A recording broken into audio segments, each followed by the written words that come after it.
Thank you very much, Dom. Thank you for that introduction and good afternoon, everyone. I'm delighted to be able to spend some time with you this afternoon talking about the topics of AMRs and IMRs as Dom has suggested. We'll try and put some sense around all of that. So these are the topics that we're going to cover this afternoon. I'm going to kick off by just going through some of the basic definitions. So hopefully we've got a common understanding of some of the terms that we'll be using. Then I'm going to talk a little bit about the statistics surrounding robots, about what's happening with the growth or hopefully the growth of the use of robots in, as Dom has said, in the advent of increasing automation. And then we'll look at some application examples of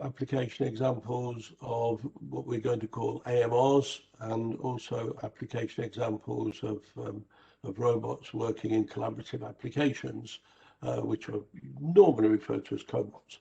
But then again, as Dom has suggested, we'll spend a little bit of time talking about how safety is provided in these applications.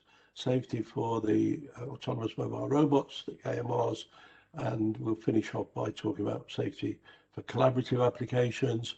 And then I'll just introduce a relatively new standard that some of the stuff we're talking about today has come from, a standard that brings these technologies together. So that's our outline of the topics we'll be looking at. So first of all, some definitions. We're talking about industrial robots, and an industrial robot is defined as an automatically controlled, reprogrammable, multi-purpose manipulator, programming in 3 or more axes, which can be fixed in place or fixed to a mobile platform for use in automation applications in an industrial environment. So a couple of things for that. We're not talking about robots used as service robots this afternoon. We won't be talking about robots that are military or police, robots that are used by the police. We'll be specifically thinking of industrial robots. And that's a fairly new definition, as you might understand, because it's used as part of the term, of the definition, to talk about robot fixed to a mobile platform. So that's the definition that will actually almost certainly be in the next edition of the most important standard for industrial robots. And we're talking about robots that can be used in collaborative applications. And a collaborative application is quite simply defined as an application that contains one or more collaborative tasks. Fairly obvious, I think. So a collaborative task is a task where during normal operation, both the robot and the operators are going to be in the same safeguarded space. And this is the very important thing that we need to have in mind when we're looking at collaborative applications, the implementation of so-called cobots. But the abbreviations that we've been using already this afternoon are abbreviations that have come really from this brand new standard that I mentioned, that we will talk about in more detail towards the end of the webinar. But part of what that does is bring a distinction between the use of the term AGV, which is an automated guided vehicle, and the use of the term AMR. Now, an automated guided vehicle typically follows fixed routes, following guidance by inductive loops, wires, magnets, and so on, embedded in the ground. But what we're seeing more and more of is autonomous mobile robots. And in this, using this definition in this way, we're just talking about the mobile platform as an autonomous mobile robot. And that's much more sophisticated. It's packed full of sensors and onboard processing so that it can take account of the operating environment, and it's not restricted to fixed routes. It can navigate dynamically using embedded mapping. It can plan its own paths in some cases. It can travel fairly quickly. There's some of these travel very quickly indeed. And it's got enough sensing capability and onboard processing capability to recognize that there may be something in its path. So it can react to anything, people, cars, forklifts, anything in its path. And that may mean that it will plan another route to avoid an obstruction, or it may simply stop until the obstruction is removed, and then it can carry on. So it can work in very busy environments. And the other abbreviation that we've been using is an IMR, an industrial mobile robot. And the way we're using that is say that we have a combination of either an AGV or an AMR with an industrial manipulator, aka a robot mounted on the movable platform. So that's the terms, the key terms that we are using this afternoon. And there has been some movement in the deployment of industrial robots. The statistics I'm showing you now, by the way, come from the International Federation of Robotics, their World Robotics 2020 report, and in the statistics behind that report, it showed that in the year 2019, there was a reduction in the number of industrial robots being installed. That was after a decade of fairly steady growth. And the world economic downturn, of course, had an impact on that, and then that was followed by the pandemic. So I'm guessing that when we see the 2020 figures, we shall see an even further decline maybe. But that's the bad news, because the good news is that, and I shall show you some evidence for this, is that once we climb out of the pandemic, we're expecting manufacturing to really pick up and the deployment of industrial robots to get back on track and see fairly significant growth from a study I'll show you in a moment. So the number of robots that have been installed for specific applications in the last 3 years, or the last 3 years covered by this study, 2017, 18 and 19, as you can see, the vast majority of those have been in applications for handling. Again, a little decrease in all these sectors. The blue lines are the 2019 figures, but still a very, very large number of installations of industrial robots for handling. The second largest group there is the welding applications, welding robots. And those top ones there are the sort of applications we're talking about when we're talking about major industrial applications.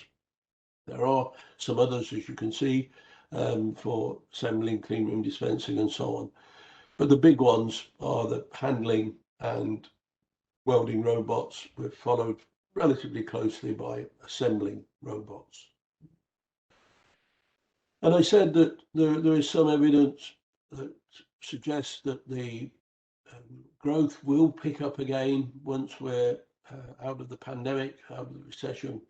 And this is some data that was published by DigiWorld, and they were predicting that over the next 10 years, the next decade or so, we will see very significant growth across all applications. But once again, the big growth is coming from manufacturing robots, the blue bars here on this pie chart, on this graph, and the handling, the logistics robots, the red bars here. And these are the AMRs and the IMRs that we're talking about mainly in this presentation. So we're expecting very, very significant growth, and that's good news for automation. Automation is increasing, of course. We're talking about concepts like smart manufacturing, Industry 4.0, and these things, and robots have got a huge part to play in that. So AMRs, autonomous mobile robots.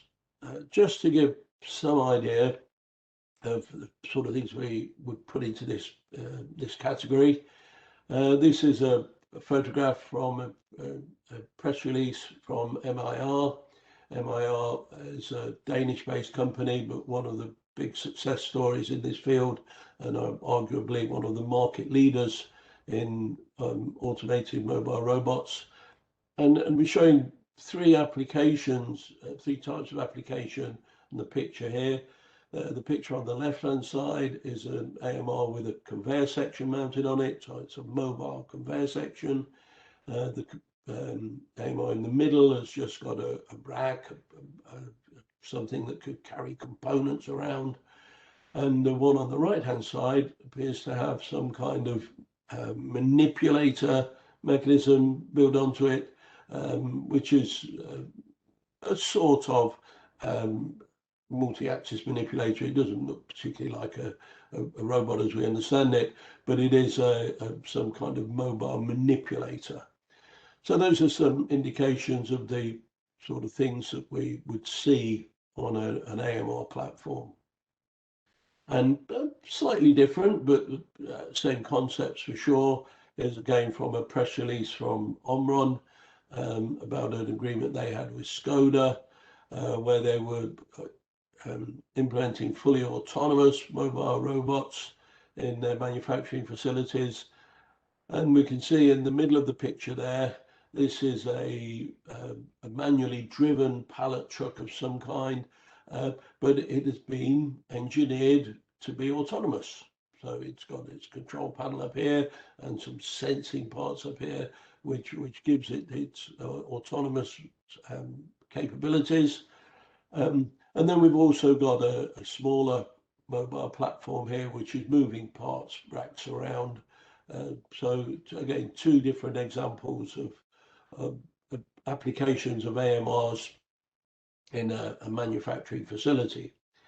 But of course, we also use AMRs in other facilities. They're not only about manufacturing, and you won't be at all surprised, I suspect, to hear that Amazon have invested an awful lot in the technology. And on the left-hand picture here, you can see a fleet of AMRs being used in an Amazon distribution facility. And the right-hand picture shows one of these carrying a very large rack with lots of product on it. So you can see these AMRs have got some, in some cases, some very significant capability of the sort of loads that they can transport. So they come in all sorts of shapes and sizes. There are lots and lots more applications that we could report on, but it's a hugely growing area. And the sort of applications we've just looked at were all for indoor. We shall see a little bit later that these types of AMRs are also being deployed outdoors, which brings some special considerations about the sensor technologies that would be appropriate. But we'll talk more about that later. So again, just to give us some very straightforward application examples, we'll look at some applications where we have robots in collaborative applications. I'm rather keen on using the emphasis on collaborative applications and sooner than just talking about cobots, because again, as we shall see a little later, not everything that is considered to be a cobot is will be suitable for use in a collaborative application, depending on the tasks and the applications. But more about that later. So collaborative applications is an example of this is a universal robot, a UR, again, arguably the market leader in this area. There are other manufacturers available, of course. This is another Danish company, founded in Denmark. And here's a collaborative application based on machining. So we can see that the end effector here on the end of the robot arm has got some tooling onto it, and its task is going to be doing some machining on these engine blocks. but the operator, as you can see in the picture, is there in the same workspace. So this is a collaborative task. And collaborative tasks are very, very often, arguably this is the most common application, is used for machine loading, where we take away the dull and boring job of changing components on a production line or into a machine tool, typically by using a robot to do the machine loading task for us. And once again, if the task is suitable for it, that could be a collaborative task where the people who are working in the vicinity are in the same safeguarded space as the robot carrying out the task. Another example is inspection. These robots can have extremely good precision and repeatability. So here perhaps we're showing a machine part inspection task being carried out. I'm not quite sure what the inspection device is here, but a vision-based system, maybe a laser measurement system or something of that nature. And you can rely on the robot to accurately reposition the device for carrying out the inspection. And again, depending on the technologies of the measuring device, can do inspections and measurements down to very, very precise levels. So those are three applications where we see these robots that are designed for industrial use and being used in industry. But I want to show you another application which is using the same technology, the same sort of robot manipulators, but in clearly a non-industrial environment. And this is a real application. There is such a thing as the robotic chef from a company called Moli Robotics.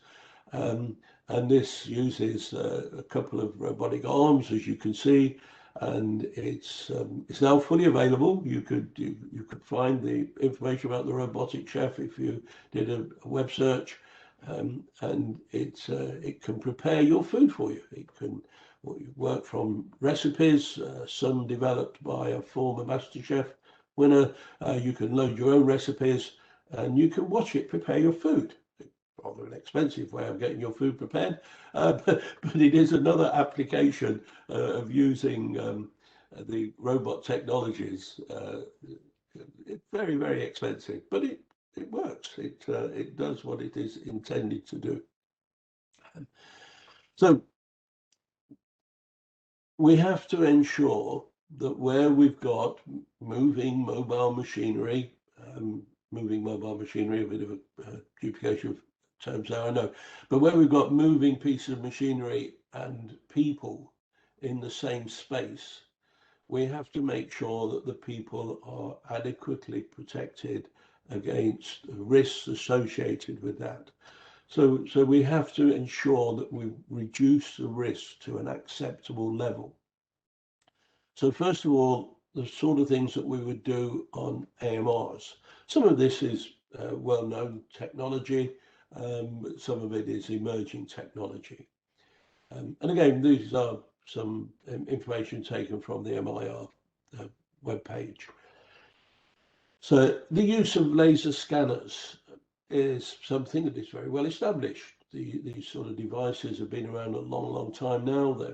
Their applications are well known. They're a two-dimensional optoelectronic device. And these can be programmed to scan an area within their field. They typically have a 270-degree range. Some are different to that, obviously. So there would be a number of these mounted somewhere along the AMR. So they have typically they have a 360-degree view between them, so that they're scanning the whole area around the platform, and if anything is detected, they would have onboard capability, onboard processing to say I need to stop or change my path or whatever the most relevant reaction would be. So that's established technology. But some other measures that are being used, say that the laser scanner is a two-dimensional device, and with different environments, we're looking for being able to see three-dimensional images. So with the use of 3D cameras, again with some very powerful processing on board to process the image algorithms, to detect if anything is in the way, but not within the field of the scanner. And some of the application of this is being based on the developments that are being done for autonomous vehicles, for driverless cars and so on. So there's some crossover between developments for those kind of technologies and the industrial AMRs. And we'll see another example of that in a moment. But also perhaps the use of the image on the right-hand side of the screen here, using proximity sensors to detect if there's anything just on the ground very close to the AMR. So again, these might be things that are not within the two-dimensional field scanned by the laser scanner. So this would detect feet and pallets and those kind of things. Again, perhaps using some established technology, but not necessarily technology that has been developed in accordance with safety standards. So some of these things might need a special approach from a standards point of view, which I'll talk a little bit about in a moment. But basically, the safety related functions on an AMR need to meet a specific level of performance to ensure that the functions are going to be able to not only do what they're supposed to do, but to do it at a required level of integrity. So this table here, again, it's from a MIR once again, but it lists a number of different functions that are built into their platforms, and then gives the performance level capability and the architectural capability of these in accordance with a standard called ISO 13849. We'll come back to this again a little bit later, but this is the typical requirements for robotics, industrial robotics, is that the safety functions need to meet a specific target as a minimum, and this way of expressing it as PLD Cat 3 is one of those. We'll talk a little bit more about that later. But that, of course, doesn't take account of the use of some of these emerging technologies that we've mentioned. Area scanners, active optoelectronic protection devices using diffuse reflection. That's a real natty phrase, trips off the tongue. But they are in accordance with a specific standard, 61496 series standards, and they come with a capability that just happens to be that they're capable of satisfying performance level D. So they have a certified performance capability typically. But what we're seeing for some of the additional sensing functionality that we need is the use of technologies that, whilst they may be fairly well established, are not necessarily well established with a safety capability rating. And I'm talking about radar and LiDAR. So, and these are very, very important when we look at outdoor applications particularly. They're used indoor as well, but they've become more relevant when we're using outdoor, where light-based systems like the area scanner have got some drawbacks. So these drawbacks are overcome by the use of things like radar and LiDAR and other sensing methods. But there's a gap, or there was a gap in the standards for these things, because typically the established safety rated, safety certified devices were in accordance with the standards. As examples, standards you can see on the right hand side the screen here, the safety related sensor standards, the 61496 series, for example, 13856, the 6947 series, again, lots of different parts of that for different things. But we need to meet a performance from a functional safety point of view. I've already mentioned the standard 13849. That's an ISO standard, which is a functional safety standard for machinery. But there is another standard, the IEC 62061, which covers the same topic. And this is where the performance requirements come from. And they're both of those standards have taken some concepts, or in some parts have been based on a standard called IEC 61508, which is the Bible for functional safety. It covers all aspects of functional safety. So relatively recently, it's a little while ago now, but in standard terms, it's relatively recent, a technical specification has been developed called TS 62998, which links together some of these emerging technologies with the requirements of the functional safety standards. So 62998 will talk about functional safety capability of using devices that don't necessarily have a safety rating from the manufacturer. So that's just an overview of some of the things that are being done for autonomous mobile platforms, autonomous mobile robots. The safety for robots used in collaborative applications, it has been around quite a while now, these concepts. It was addressed in the current edition of the robot standards. The robot standards are ISO 10218. It's also an EN ISO 10218. It's in two parts, where part one is for robot manufacturers and part two is for robot applications, so robot integrators. And for collaborative applications, the standard has a normative requirement that we should adopt one of 4 particular measures. So I'm going to talk a little bit in a bit more detail about each of these measures and what they are. The basic measure, the level 1 measure, is a safety rated monitored stop. So if there is open access to a robot working envelope, there'll be some way of bringing that robot to a stop condition if something is detected within a particular range around the robot. And that's an approach that has been around for quite a long time, really, as we shall see from an application in a moment or two.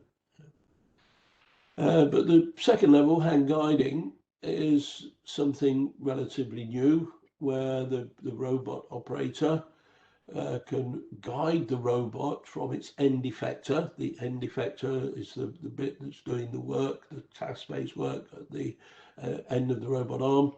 And we could guide the robot to teach it its path, or to set it to the correct position to start its application or whatever.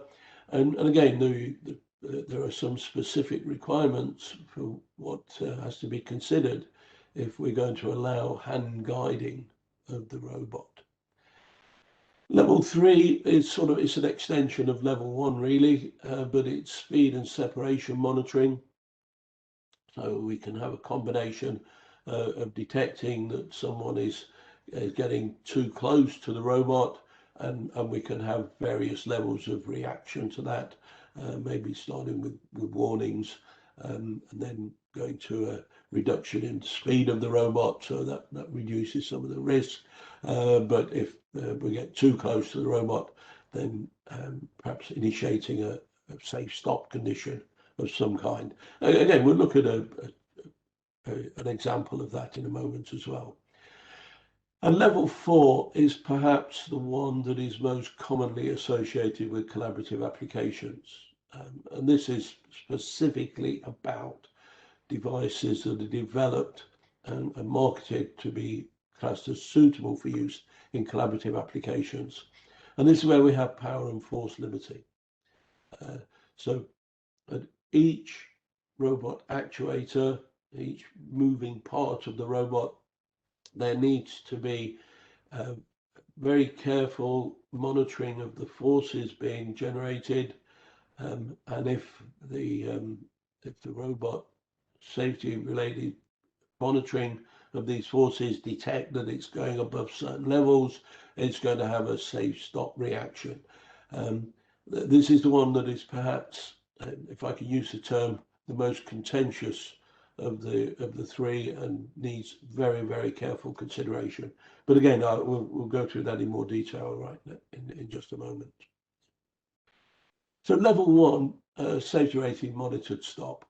As I said, it's typically provided by laser scanners. So we've got some examples of the technology here on the screen, and this is showing an application where some areas around the robot are protected by physical guarding, but then there are other areas that are open. So we've got no physical obstruction to people approaching the robot from these directions. So the area scanner will be scanning its programmed areas, and perhaps we'll have a warning zone here, the yellow area, which may put the robot into a reduced speed, but that will come. We'll talk more about it in a moment. But then it has this red trip zone. So if anyone walks in and goes into this red zone, the robot will be put into a safe stop. But what this introduces to us is that the configuration of these zones, these programmed areas, needs to be very, very carefully considered to take account of the approach speeds of part of the human body, in this case walking in, and the robot stopping performance. So we need to make sure that these boundaries here are far enough away from the robot to make sure that if anybody crosses into there, the robot will have come to a stop before anybody gets close enough to come into contact with the robot. So it is said it's established technology for the most part. It's not particularly new, and the robot involved here could be a standard industrial robot. Level 2 was hand guiding, and this is an example of a Baxter robot being hand guided. It's an application story from Rethink Robotics, one of their partners. I'm not sure you can still get a Baxter robot, but it was one of the early entries of robots suitable for use in collaborative applications. So the operator here can guide the robot by getting hold of the end effector. In this case, he's got a video screen that he can see where the robot is being positioned, and he can perhaps put the robot into its known start point. That robot may be mounted on a platform of some kind, so it needs to know exactly where its start point is or something like that. But that means we have to have some additional safety rated controls. It has to be in a safe limited speed setting, which has to be a monitored safe limited speed, of course. The operator has to have access to an emergency stop device, and also it has to have an enabling device. Enabling device is a 3-position device that it has to be held in a mid position typically. So if it's let go, it'll remove the enable. If it's held very tightly, it'll remove the enable. Sometimes called a dead man's handle, but that's not necessarily preferred terminology. But that's hand guiding.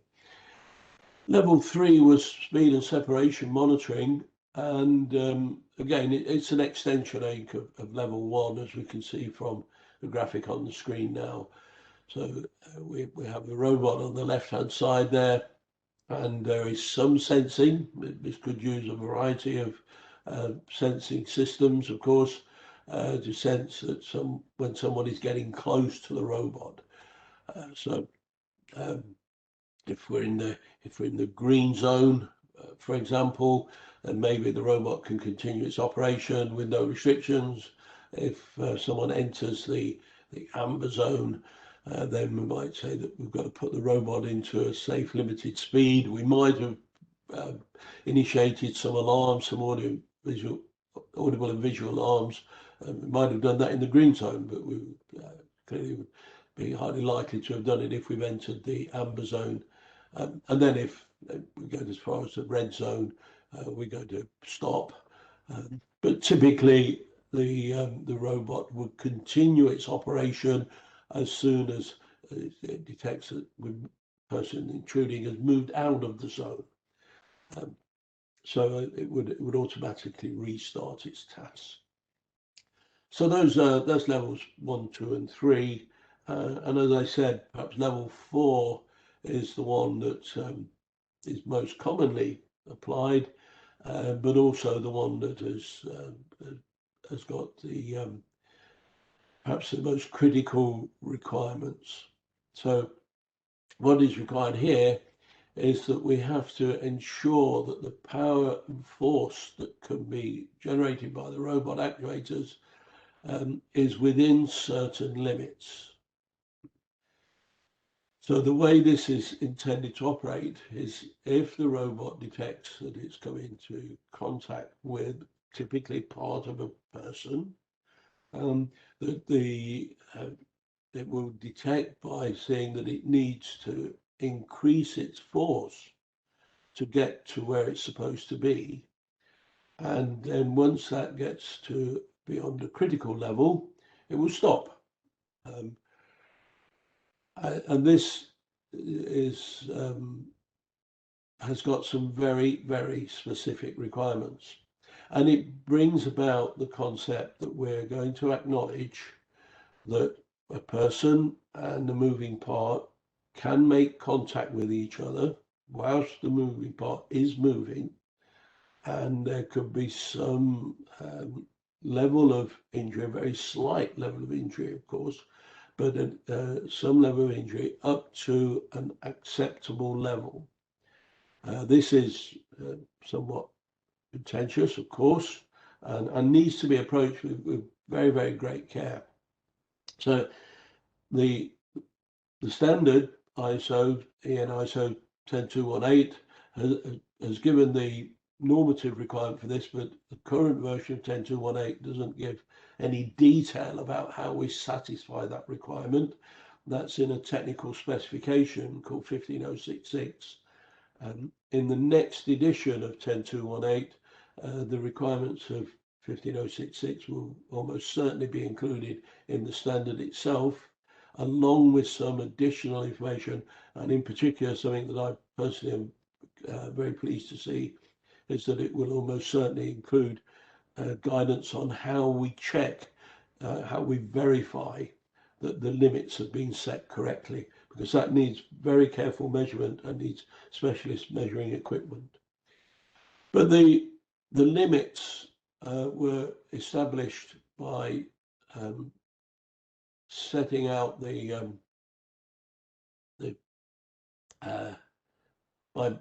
a study carried out at the University of Mainz in Germany that looked at 100 test subjects and checked how much pain, the pain thresholds that were acceptable for these 29 specific body parts.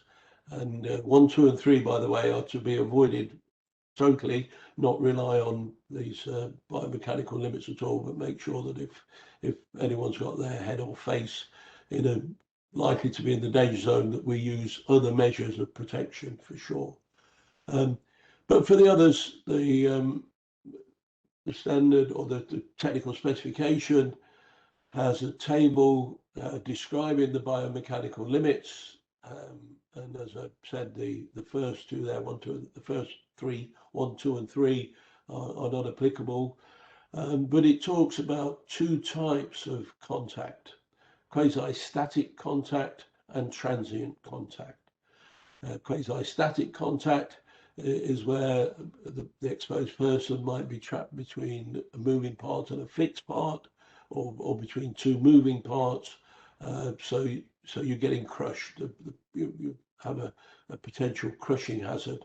The transient contact is where it's not going to be a crushing hazard, it's going to be an impact hazard, but the person can move away. The person will be able to move away from the part when it makes contact.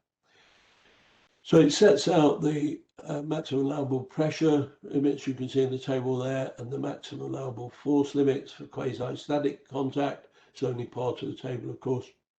And then for transient contact, the levels are effective for most cases. The levels are doubled. You can go up to twice that level if your only possible contact will be transient, not quasi-static.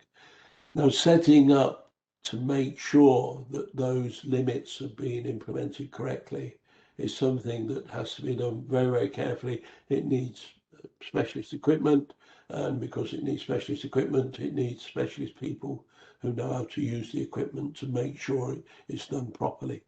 And I can't stress strongly enough that making sure that that's been done and set up correctly is extremely important, and making sure that we've taken account of not only the robot arms themselves, the parts of the manipulator, but also the end effectors. Because, for example, if you remember that first application we saw of the machining application, where it seemed as though the end effector there had a couple of drills or something of that nature in it. They would be rotating parts with some sharpness about them. If somebody came into contact with those moving parts and there was force applied to them, it wouldn't need very much force at all through those contact points to create potentially very serious injury. So it's not just enough to set up the force and limits for the arms themselves. We need to take account of the hazards associated with the end effectors. And that brings me on to when I said that not all cobots, not all robots that are designed for use in collaborative applications, they're not all, because of the various tasks that they can be put to, they're not always safe to use alongside workers.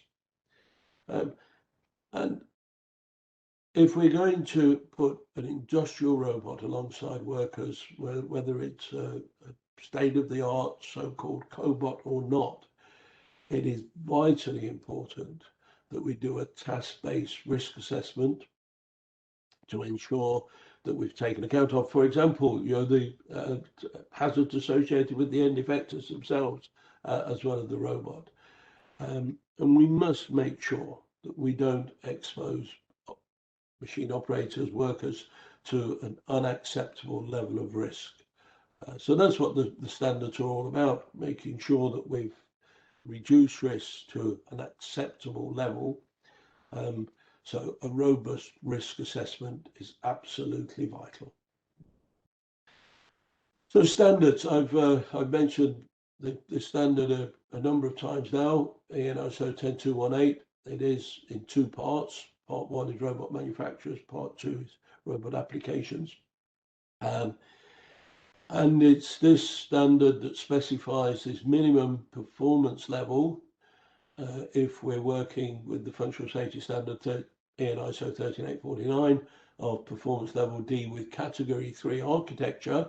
That means it's specified that we will have dual channel safety related control systems meeting performance level D. And if we're working to 62061, then we need to meet the corresponding level, which is SIL 2 with hardware fault tolerance 1. So those are comparative requirements. The 10218, of course, is industrial robots. It is originally about fixed robots. There is a sort of an acknowledgement that robots may become mobile and will be in the next version of the standard when it's published, which is not too far away perhaps now. But it doesn't really take account of combining mobile platforms and industrial robots. So going back to things we spoke about right at the beginning is that I said we were going to look at a new standard that has combined the requirements for robots and mobile platforms, and it has introduced this term, an industrial mobile robot. It's a standard that was published on the 25th of December 2020. And I thought that that might have been a mistake when I first saw it, that something was actually published on Christmas Day. But that's what it says in the standard. So that has to be the date it was technically published. It was developed by the Robot Industry Association, RIA, in conjunction with the American Standards Institute, ANSI. And just in case you're looking for this, I'm sure if you searched RIA, you'd still find it, but RIA have now merged with a couple of other organizations to become A3, which is the combination of RIA, Advancing Vision and Imaging, and Motion Control and Motor Association. So they become the Association for Advancing Automation, A3. Anyway, they've introduced this standard, and it's in this standard. Part 1 was published in December. They are going to develop parts 2 and 3. And incidentally, the expectation is that the ISO committee that deals with these things, Technical Committee 299, will be producing an ISO standard based on the same concepts. Whether it's just this standard with an ISO accepts as an ISO standard, or whether it have major change or not, I don't know. But it would be expected to see an ISO standard that is covering the same requirements. But this is where we got these IMR, AMR descriptions from. So a type A IMR is an AMR, a mobile platform only. Type B is an AMR with a passive attachment. So those examples we saw, which were just carrying parts, racks around, would be type B AMRs. Maybe the conveyor part would also be a type B IMR, but type Cs are a mobile platform with an industrial manipulator. And whether that's on an AMR or an AGV, it's still an IMR type C. So this is part of a flow chart given in the standard. It's not the complete flow chart. There is an introductory part to this, but this is where you go to follow these clear paths to say, have I got a type A, type B, or type C IMR? So that's it. Sort of a lightning quick overview perhaps on what's happening in the world of autonomous mobile platforms and autonomous vehicles and robots. The document that I referred to a number of times now was the IFR World Robotics reports, and what you can see on the screen now are just some headlines from their summary of that report. I'll just quickly refer to the first two. I won't go through the whole lot. So what they're saying is that robots can replace these 4D, dull, dirty, dangerous, and delicate tasks, and we need to take account of an aging workforce, and because of technological development, decreasing capital outlay for these equipments and so on, then they're saying that we will see an increase in return on investment. So that's it from me. Thank you very much for listening, and I shall hand over to Dom to see if we've got any questions. Yeah, thanks for that, Stuart. I hope that everyone has found the webinar of value. We've got a few minutes to have some questions. One that was fed through that you mentioned early on, that the majority of robots are used in manufacturing. Is there any particular manufacturing industry where most robots are used? Oh, good. Yeah, good question. Thank you, Dom. Yeah, I think, again, if you look in the detail of that IFR report, it is very, very clear that the majority of one particular sector is the automotive manufacturing sector, historically have been the biggest part of the implementation of robotics since they were introduced. And I think if you look at that, you'll see that they say that something in the order of 30% of industrial robots are actually installed within the automotive manufacturing sector. So clearly the most important, and that's where industrial robots started their life, of course. So that remains the most important sector. Good, thanks for that, Stuart. And another one that's fed through, when using a collaborative universal robot performing a lifting function, the assumption would be, would LOLA apply? Would the robot manufacturer provide the written scheme of examination in such a case? Lifting, okay. Thanks for that one. Good question. Lifting brings about other hazards, and I think that would fall in certainly clearly into the task-based risk assessment field.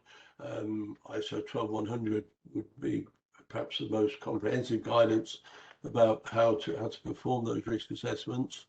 A robot is issued with a declaration of incorporation, because until it's got an end effector, it's not a complete machine. If you then make it into a lifting robot, then you would have to take account of, and I'm guessing here a little bit, this is not something I've looked at specifically, but there are essential health and safety requirements concerned with lifting, and within the scope of the Machinery Directive, of course, there are requirements for lifting attachments, or lifting attachments are within the scope, and lifting equipment is within the scope. So you're clearly covered by the Machinery Directive. LOLA, my understanding, is UK-based regulations, based on European regulations, but UK-based regulations that are for users of equipment, not for suppliers of equipment. So it would be up to the user, the integrator, the person who's making your robot into a lifting robot, to have done a sound risk assessment, to have put measures in place to ensure that they've satisfied the relevant essential health and safety requirements. How they would do that specifically would be task-based, so would require careful consideration of the task at hand. Good, thanks for that, Stuart. Perhaps maybe one more just to finish off on, but please feel free again to submit anything by way of follow-up. But a final question, that you indicated that some requirements for safety-related controls of robots might change in the next edition of the standard. Could you briefly give some more detail on that? Okay, well, yes, I did refer to a couple of things about what we might see in the next version of 10218 Part 1 and 2. They are in the later stages of being revised. They're both currently at what is known as draft international standard version, which means that they then have to proceed to, if everything goes through correctly, easily, they go to FDIS, and then after another round of considering comments and voting and so on, it could become a published international standard, and then would go through a parallel process. So become a harmonized European standard typically as well. But to get to the question, in the current drafts, and I'm choosing my words carefully because this could all change, there is a suggestion that we should consider robots to be industrial robots to be in two different classes, Class 1 and Class 2 robots.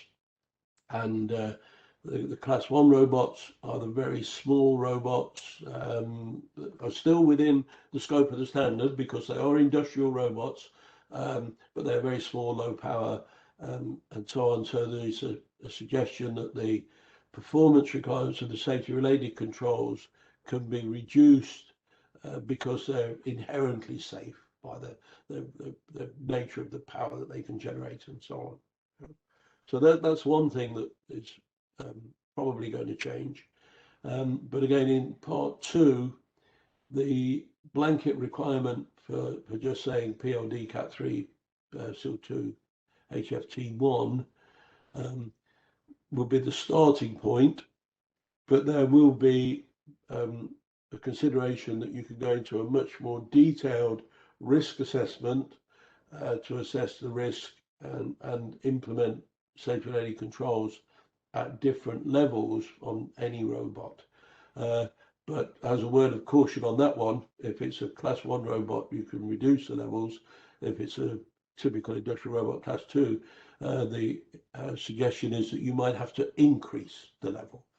So more flexibility for sure, taking account of the state of the art, of course, but it's not yet certain what will be in. I think it's reasonable to say that these sort of things will be included in the next version of the standard, but to be specific about how they'll be included, it's too early to say, I think. Okay, thanks for that, Stuart. I hope that's been useful for everyone. And excuse me, we're coming to the end of our time now.